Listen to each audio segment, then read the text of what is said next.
नमस्कार दोस्तों, गुजरात की राजधानी गांधीनगर से करीब 13 किलोमीटर दूर एक गांव है डिंगुचा नाम से। वैसे तो इस गांव की जनसंख्या 3000 लोगों के आसपास है, लेकिन आधे से ज्यादा घरों पर यहाँ ताले लगे पड़े हैं। बताया जाता है कि 1800 के करीब गांव वाले अब डिंगुचा में नहीं रहते। ये लोग ना सिर्फ अपना गांव बल्कि देश भी छोड़कर चले गए। लोगों को जॉब नहीं मिलती थी, तो इससे अच्छा तो प्रदेश में अच्छा रहेगा। अमेरिका नहीं जाएंगे तो मेरे बच्चे की लाइफ इधर है नहीं। आज भी डिंगुचा में जगह जगह पर ऐसे पोस्टर्स लगे हैं, study in UK Canada, free application, offer letter in 3 days। सबसे ज्यादा ऐड अगर आपको इस गांव में किसी चीज की दिखेगी तो वो है यूएस और कनाडा वीजा लेने की। कई एड्स में तो सीधा लिखा गया है कि आपको वीजा मिल जाएगा बिना कोई एग्जाम दिए।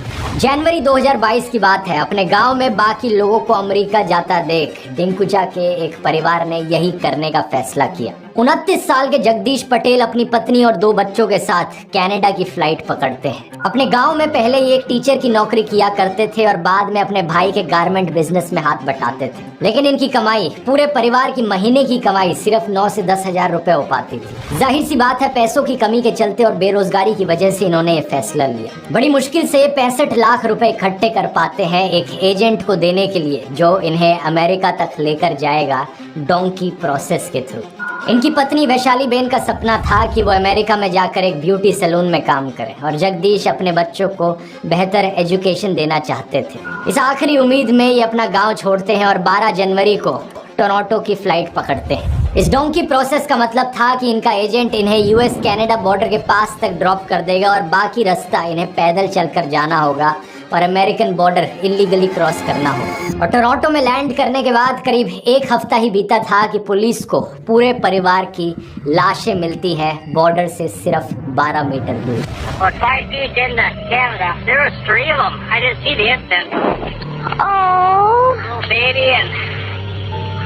About 9 or 10-year-olds and their father. There's 4 up here total, I guess. इन चारों ने बेहद बर्फीले मौसम में दम तोड़ दिया था। ये शायद इस बात से अनजान थे कि यहाँ पर -35 डिग्री सेल्सियस की ठंड में इन्हें बॉर्डर क्रॉस करना पड़ सकता है। एक बहुत ही दर्दनाक अंत इस कहानी का, लेकिन जगदीश का परिवार इकलौता नहीं है ऐसा। हर साल हजारों की संख्या में इंडियंस कोशिश करते हैं इलीगली यूएस यूके जैसे देशों में जाने की इस डोंकी प्रोसेस के जरिए, और इनमें से कई सारे अपनी जान गंवा देते हैं इस कोशिश में। यही कारण यूएस मैक्सिको बॉर्डर को वर्ल्ड्स मोस्ट डेंजरस बॉर्डर कहा जाता है। इसी मुद्दे पर एक नई फिल्म आई है राजकुमार हिरानी और शाहरुख खान की, डंकी नाम से। तो मैंने सोचा ये एक अच्छा मौका होगा इस प्रोसेस को ढंग से समझने का। आइए जानते हैं इस डोंकी प्रोसेस की असलियत आज के इस वीडियो में।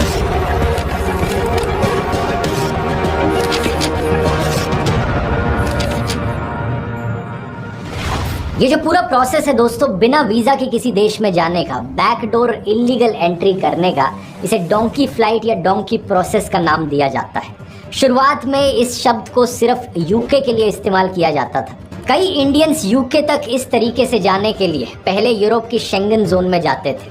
ये 27 यूरोपियन देशों की एक जोन है जहाँ पर सिर्फ एक शेंगन वीजा की जरूरत होती है।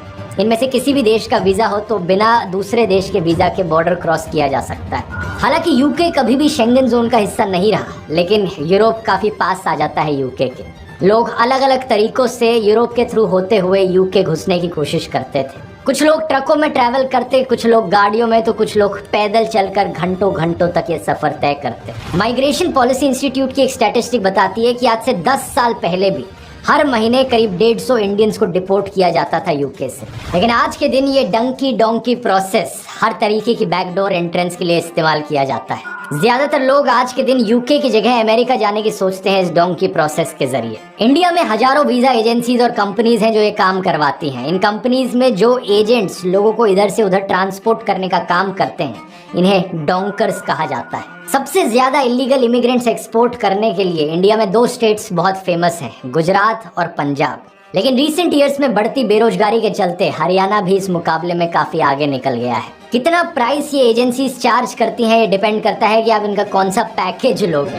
मजाक नहीं कर रहा है, इनके सही में पैकेजेस होते हैं। एक डीलक्स ट्रैवल पैकेज जिसमें आपके लिए फेक डॉक्यूमेंट्स बनवाएंगे, ट्रैवल में आपके असिस्ट करेंगे। एक इकोनॉमी पैकेज, अगर ज्यादा पे नहीं करना आपको तो ये आपको बॉर्डर के पास लाकर ड्रॉप कर देंगे और उसके बाद आपको पूरा रास्ता खुद पैदल चल के जाना है। डिपेंडिंग अपॉन द पैकेज 25 से 60 लाख रुपए तक की रकम मांग सकते हैं। बहुत से लोग जो इन कंपनीज के जाल में फंसते हैं वो या तो रियलाइज नहीं करते कि रेगुलर वीजा की फीस कभी इतनी ज्यादा नहीं होती, या फिर वो लोग ऐसे होते हैं जो रेगुलर वीजा अपने लिए लगवा ही नहीं पाते। कोई ना कोई रिक्वायरमेंट्स वो मीट नहीं कर पाते वीजा लगवाने की, इसलिए उन्हें लगता है कि इतनी बड़ी रकम देने के अलावा उनके पास कोई और ऑप्शन नहीं बचा है। क्योंकि ये काम इलीगली किया जाता है तो रेगुलर वीजा की एप्लीकेशंस को बाईपास कर लिया जाता है और लोग इतना पैसा इकट्ठा करने के लिए अक्सर अपने खेत बेच देते हैं, अपने घर बेच देते हैं और कई बारी तो पूरी लाइफ सेविंग्स इसी एक उम्मीद पर लगा देते हैं। कुछ दोष इन कंपनीज और एजेंसीज पर भी जाता है क्योंकि बहुत सी बारी ये कंपनीज लोगों को गुमराह करती हैं झूठे वादे सुनाकर।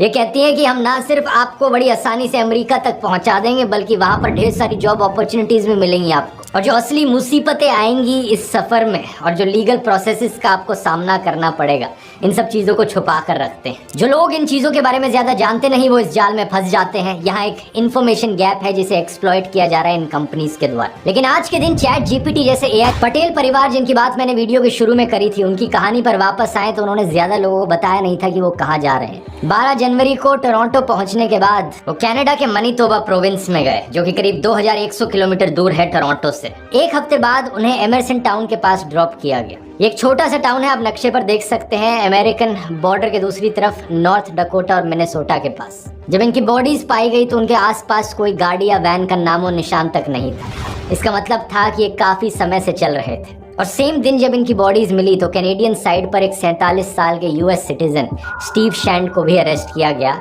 एमरसन से करीब 8 किलोमीटर दूर। ये एक 15 सीट वैन ड्राइव कर रहे थे जिसमें 2 गुजराती बैठे थे पैसेंजर्स के तौर पर। इसके बाद 5 और गुजराती पाए गए जो अमेरिका के 400 मीटर अंदर मिले। जब अथॉरिटीज ने इन्हें पकड़ा तो इन्होंने बताया कि ये 11 घंटे से चले जा रहे थे। इन 5 लोगों में से एक के पास बैकपैक था जिसमें बच्चों के डायपर्स, खिलौने और बच्चों के कपड़े थे। इन्होंने बताया कि ये बैग इनका नहीं है। इन्होंने कहा कि हमारे साथ 4 और लोग थे जो रास्ते में कहीं भटक गए। ये बैग उसी परिवार का है। इवन दो ये प्लान फेल रहा लेकिन ये 7 गुजराती लोग कम से कम सरवाइव तो कर गए। बाद में इन्हें और उस अमेरिकन सिटीजन को अरेस्ट कर लिया गया अमेरिकन पुलिस के द्वारा। अमेरिका का ये नॉर्दर्न बॉर्डर जो कनाडा के साथ मिलता है, यहाँ पर -35 -40 डिग्री सेल्सियस तक ठंड हो सकती है। सोचकर लगेगा कि सदर्न बॉर्डर से अमेरिका में घुसना बेहतर होगा, लेकिन नीचे का जो बॉर्डर है यूएसए मैक्सिको का, वो और भी खतरनाक है। जो लोग वहाँ का रास्ता अपनाते हैं इस डोंकी प्रोसेस के दौरान उन्हें और भी मुश्किलों से जूझना पड़ता है। भाई हम अमेरिका डोंकी खतरा आए थे भाई, 4 जने बचे भाई, हम भूखे पेट चलने लग रहे। 5 दिन हो गए जंगल में देखे भाई मैक्सिको के। भाई ऐसा है, देख पता क्या माँ बाप का कल्ले कल्ले भाड़ा को भाई 35-40 लाख रुपए दे के हमारे माँ बाप ने, हमने 2 महीने हो गए हमारे माँ बाप तक बात भी नहीं करी। सभी भाई आता है भाई। माँ मैं एक बात कहना चाहूँ भाई, डोंकी में कोई ना हो भाई, 1 नंबर में चले जाओ भाई। साउथ अमेरिका से शुरू होने वाला ये डोंकी रूट इक्वाडोर या ब्राजील में शुरू होता है। ये 2 ऐसे देश जहाँ पर इंडियंस के लिए वीजा लेना कंपैरेटिवली ज्यादा आसान है। इक्वाडोर में तो 2019 से पहले वीजा की जरूरत भी नहीं होती थी। यहाँ पहुँचने के बाद एक हजारों किलोमीटर लंबा सफर तय करना पड़ता है। एक ऐसा सफर जो ऊपर कोलंबिया देश फिर पनामा देश से होते हुए मेक्सिको में जाता है। यहाँ एक बहुत घना जंगल है, 100 किलोमीटर से ज्यादा बड़ा, इसे द डैरियन गैप कहा जाता है। इस एरिया में कोई सड़कें नहीं है, सिर्फ पहाड़ और जंगल, झाड़ियां और नदियां। कोई सरकारी अथॉरिटी भी प्रेजेंट नहीं है इस एरिया में और इसे one of the most dangerous areas में से कंसिडर किया जाता है दुनिया के, क्योंकि यहाँ पर ड्रग कार्टेल्स और गोरिल्ला ग्रुप्स अक्सर इस रास्ते को इस्तेमाल करते हैं। जो लोग इस रास्ते को अपनाते हैं वो अक्सर इन गैंग्स के थ्रू मारे भी जाते हैं। न्यूज आई है भाई, एक भाई की मौत होगी भाई, डोंकर ने गोली मार दी उसका, और भाई उसकी लाश पड़ी मिली थी भाई की। भाई एजेंट कुछ तो ये है, एजेंट ने पैसे नहीं आगे पूछाए डोंकर के पूरे, तो डोंकर के नू गोली मार दी डोंकर ने। बालक कितने मरे हैं भाई, कई बार का न्यूज मैंने सुनी है भाई। जंगल में 3-3 महीने हो लिया भाई, आगा सुराग नहीं ला रहा। इस जंगल को क्रॉस करने के बाद मेक्सिको का रेगिस्तान आता है जहाँ पर बहुत जबरदस्त गर्मी पड़ती है, और फिर आती है ये दीवार, ये ऊंची सी दीवार जिसे डोनाल्ड ट्रंप के समय में बनाया गया था मोस्टली।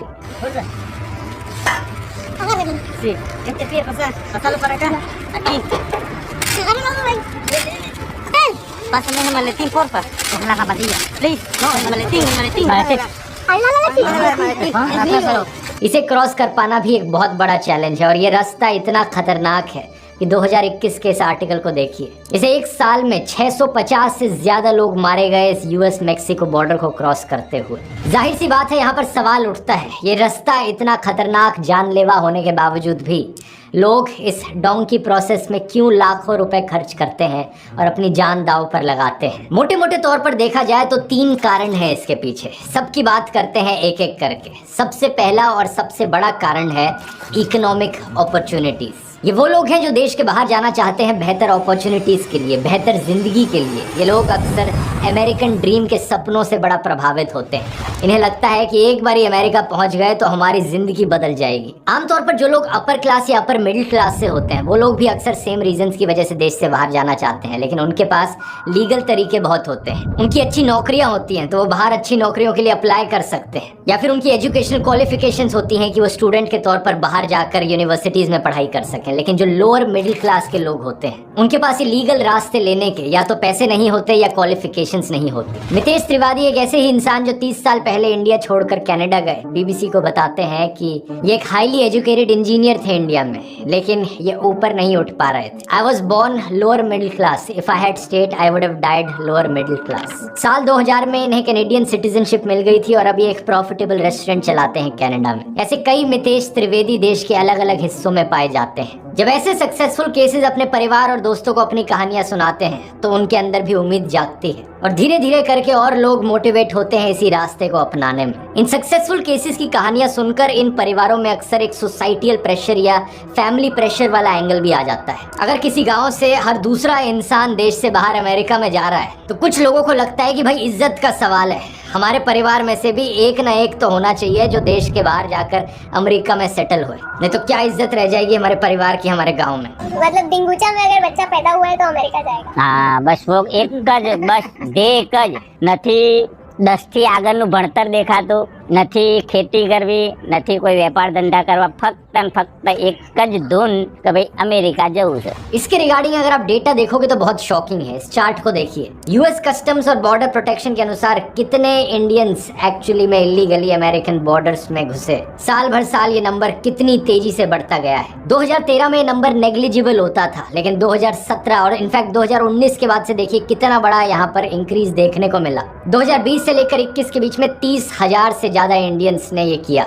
2021-22 में डबल हो गया है, 63,927 तक पहुंच गया। और जो लेटेस्ट डेटा पॉइंट आपको इस ग्राफ में नहीं दिख रहा वो इससे भी ऊपर है। अक्टूबर 2022 और सितंबर 2023 के बीच में ये नंबर 96,000 पर पहुंच चुका है। ऑलमोस्ट 1 लाख इंडियंस एक साल में अमेरिका में इलीगली घुसने की कोशिश कर रहे हैं। इस साल के 96,917 इंडियंस में से करीब 30,000 कनाडा के थ्रू पकड़े गए और 41,000 मैक्सिको के पास पकड़े गए। ये प्रॉब्लम सिर्फ इंडिया की नहीं है, बाकी कई सारे देशों के लोग भी इस डोंकी प्रोसेस का इस्तेमाल करने की कोशिश करते हैं अमेरिका में घुसने के लिए, और मैक्सिकन्स की संख्या और भी ज्यादा है इंडियंस से। जाहिर सी बात, क्योंकि मैक्सिको बॉर्डर पर पड़ता है अमेरिका के। लेकिन एशियन कंट्रीज में इंडिया नंबर 1 पर आता है। सेंटर फॉर माइग्रेशन स्टडीज 2015 का डेटा, इंडिया से करीब 4.5 लाख लोग अनडॉक्यूमेंटेड अमेरिका में पाए गए।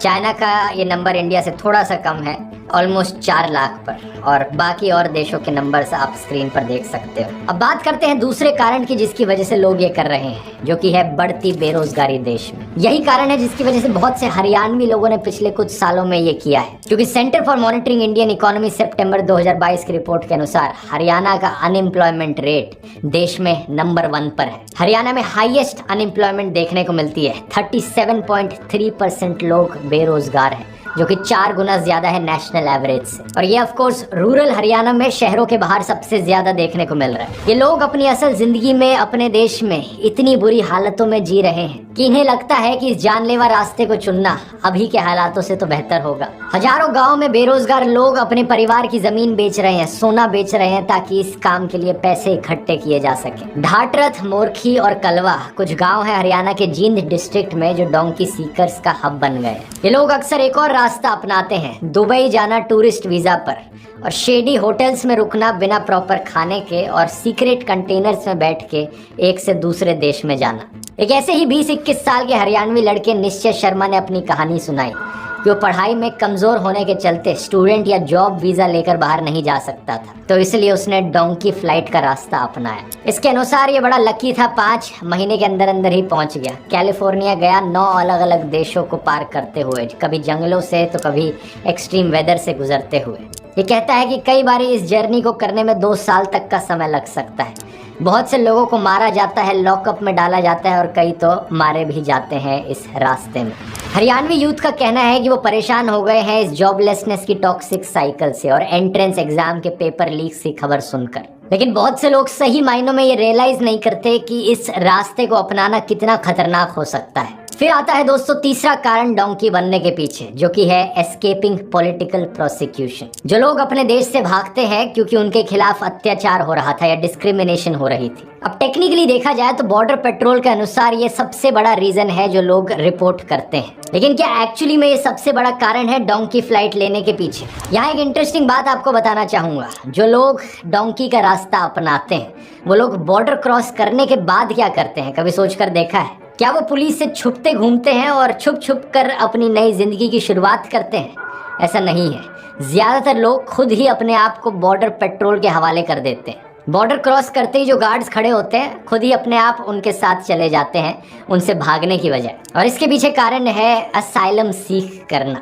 असाइलम क्या होता है? यूनाइटेड नेशंस की रेफ्यूजी एजेंसी के अनुसार असाइलम एक प्रोटेक्शन का तरीका है। जब आप किसी देश में असाइलम सीख करते हो तो वो देश आपको प्रोटेक्ट करता है कि आप उस देश में रह सकते हो, क्योंकि अगर आप अपने देश में रहोगे तो आप खतरे में हो। कैसा खतरा? कोई पॉलिटिकल खतरा हो सकता है, कोई आपको मार दे, या फिर कोई रिलीजियस या रेशियल डिस्क्रिमिनेशन हो सकती है। तो जो लोग इस रास्ते को अपनाते हैं वो बॉर्डर पेट्रोल के पास जाकर कहते हैं कि वो असाइलम सीख कर रहे हैं। तो यहाँ 5-6 अलग अलग कैटेगरीज हैं परसिक्यूशन की। एक हो गया रिलीजियस परसिक्यूशन, अगर किसी धर्म से आप बिलोंग करते हो और उसकी वजह से आपको डिस्क्रिमिनेट किया जाता है, आपके खिलाफ अत्याचार होता है। एक हो गया पॉलिटिकल परसिक्यूशन, किसी को उनकी पॉलिटिकल बिलीफ्स की वजह से उन्हें खतरा पहुंचता है, किसी की एथनिक या रीजनल आइडेंटिटी की वजह से उनको खतरा पहुंचता है, उनके खिलाफ अत्याचार होते हैं। एक हो गया कास्ट बेस्ड परसिक्यूशन, किसी की कास्ट की वजह से उनके खिलाफ अत्याचार हो रहे हैं। या फिर एक हो गया सोशल ग्रुप परसिक्यूशन, अगर आप किसी सोशल ग्रुप का हिस्सा हो जिसके खिलाफ वायलेंस देखने को मिल रहा है, जैसे औरतें या एलजीबीटी कम्युनिटी, तो टेक्निकली काफ़ी सारे कारण हो सकते हैं। और जो लोग इलीगली इस रास्ते को अपनाते हैं वो इनमें से कोई भी कारण बता सकते हैं, लेकिन एक्चुअली में ये कारण सही है, जस्टिफाइड है या नहीं है, ये डिसाइड करने के लिए एक इमिग्रेशन जज होता है। तो जो लोग बॉर्डर पार करने के बाद असाइलम के लिए अप्लाई करते हैं उन्हें इमिग्रेशन कोर्ट में जाकर अपनी जस्टिफिकेशन और रीजनिंग देनी होती है और कोर्ट के सामने साबित करना होता है कि जो वो कह रहे हैं वो सच है। जाहिर सी बात है बहुत से लोग झूठ बोलते हैं क्योंकि उनका असली कारण कुछ और होता है, पहले 2 कारणों में से होता है। तो ऐसे केसेस में लोगों को वापस डिपोर्ट कर दिया जाता है, यानी लाखों रुपए जो खर्च किए पूरा पैसा बर्बाद। और अगर आप झूठ बोलते हुए पकड़े गए, ऊपर से बैन और लगा दिया जाता है कि आज के बाद आप जिंदगी में कभी अमेरिका में लीगली ट्रैवल नहीं कर पाओगे। लेकिन यहाँ ये चीज भी मेंशन करनी जरूरी है, कुछ जेन्युइन लोग भी होते हैं जिनका असली में यही कारण होता है डोंकी फ्लाइट लेने के पीछे। उदाहरण के तौर पे है हमारे पास जालंधर में रहने वाले जशनप्रीत सिंह की कहानी। इस रिपोर्ट में मेंशन किया गया है जशन एक 24 साल के ओपनली गे इंसान थे जो जालंधर में रहते थे। इन्हें डेली बेसिस पर डिस्क्रिमिनेशन और हरासमेंट फेस करनी पड़ती थी, चाहे आसपास के पड़ोसी हो या दूर के कोई जानने वाले। लेकिन हालात एक दिन इस कदर बिगड़ गए कि गालियों से आगे बढ़कर मारा पीटा भी जाने लगा इन्हें। ये बताते हैं कि एक बार इन पर 15-20 लोगों ने हमला कर दिया और इन्हें जान से मारने की कोशिश करी गई। इसकी वजह से इनका एक हाथ म्यूटिलेटेड है। इन्होंने कंसिडर किया कि ये शहर से बाहर निकलकर किसी दूसरे शहर में शिफ्ट हो जाते हैं, लेकिन इन्हें इस चीज़ का डर था कि इंडिया में शायद कहीं भी कल्चर इतना ओपन माइंडेड नहीं है गे लोगों को लेकर। फिर इन्होंने फैसला लिया कि ये डोंकी का रास्ता अपनाएंगे, टर्की और फ्रांस के थ्रू होते हुए ये किसी तरीके से मेक्सिको बॉर्डर तक पहुंचे, जिसके थ्रू ये अमेरिका में एंटर किए। वहां इन्होंने बॉर्डर क्रॉस करने के बाद असाइलम के लिए अप्लाई किया और इन्हें ग्रांट कर दिया गया। एक सवाल आपके मन में आएगा कि ये करने के लिए डोंकी का रूट अपनाने की क्या जरूरत थी, और इसके पीछे सिंपल रीजन ये है कि असाइलम उन्हीं लोगों को दिया जाता है जो एक्चुअली में उस देश में मौजूद होते हैं। यूएसए के रूल्स के अनुसार अमेरिका में अगर आपको असाइलम करना है तो अमेरिकन सॉइल पर आपको होना चाहिए, लेकिन ऐसे केसेस बहुत कम होते हैं। और यहाँ पर यह भी याद रखने वाली बात है कि इकोनॉमिक माइग्रेशन को असाइलम की कैटेगरी में कंसिडर नहीं किया जाता। बहुत से लोग इसी कोशिश में महीनों तक, सालों तक इन्वेस्टिगेशन के अंडर रहते हैं। अक्सर टॉर्चर उन्हें सहना पड़ता है। एक असाइलम की एप्लीकेशन को प्रोसेस करने में कई बार सालों तक का समय लग सकता है, और ऐसा भी हो सकता है कि आप कई साल तक अमेरिका में रह लिए लेकिन उसके बाद वो डिसाइड करते हैं कि आप तो झूठे थे यहाँ पर, और उसके बाद आपको डिपोर्ट किया जाता है। और यहाँ ये भी बात याद रखने वाली है कि जैसे ही आप बॉर्डर क्रॉस करते हो, ऐसा नहीं है कि इमीडिएटली आपको इमिग्रेशन कोर्ट के सामने पेश कर दिया जाता है। सबसे पहले डिटेंशन सेंटर्स में डाला जाता है लोगों को, जहाँ पर हालत काफी खराब होती है। अक्सर कुछ डिटेंशन सेंटर्स ऐसे हैं जहाँ पर ढेर सारे लोगों को एक छोटे से कमरे के अंदर बंद करके रखा गया है, और हफ्तों महीनों तक वो वहीं पड़े रहते हैं जब तक पुलिस वाले बोलते नहीं कि अब आपका नंबर आ गया। The officers are nice. The officers, yes. They treat you well here. But as I told you, you're locked inside. You're not free. You're depressed. And में मैं एक सिंपल सी चीज कहना चाहूंगा, याद रखिए, जान है तो जहां है। कभी भी अपनी जिंदगी दांव पर लगाकर ऐसे रास्ते चुनने का कोई फायदा नहीं है। कोर्स को डाउनलोड करने का लिंक नीचे डिस्क्रिप्शन में मिल जाएगा, और अगर ये वाला वीडियो आपको पसंद आया तो ये वाला भी जरूर पसंद आएगा। शाहरुख खान की जो पिछली फिल्म रिलीज हुई थी इस साल, जवान, उसमें कौन सा सोशल इशू दिखाया गया था, कौन से असल इश्यूज की उसमें बात करी गई थी, इसको मैंने एक्सप्लेन किया है इस वाले वीडियो में, यहाँ क्लिक करके देख सकते हैं। बहुत बहुत धन्यवाद।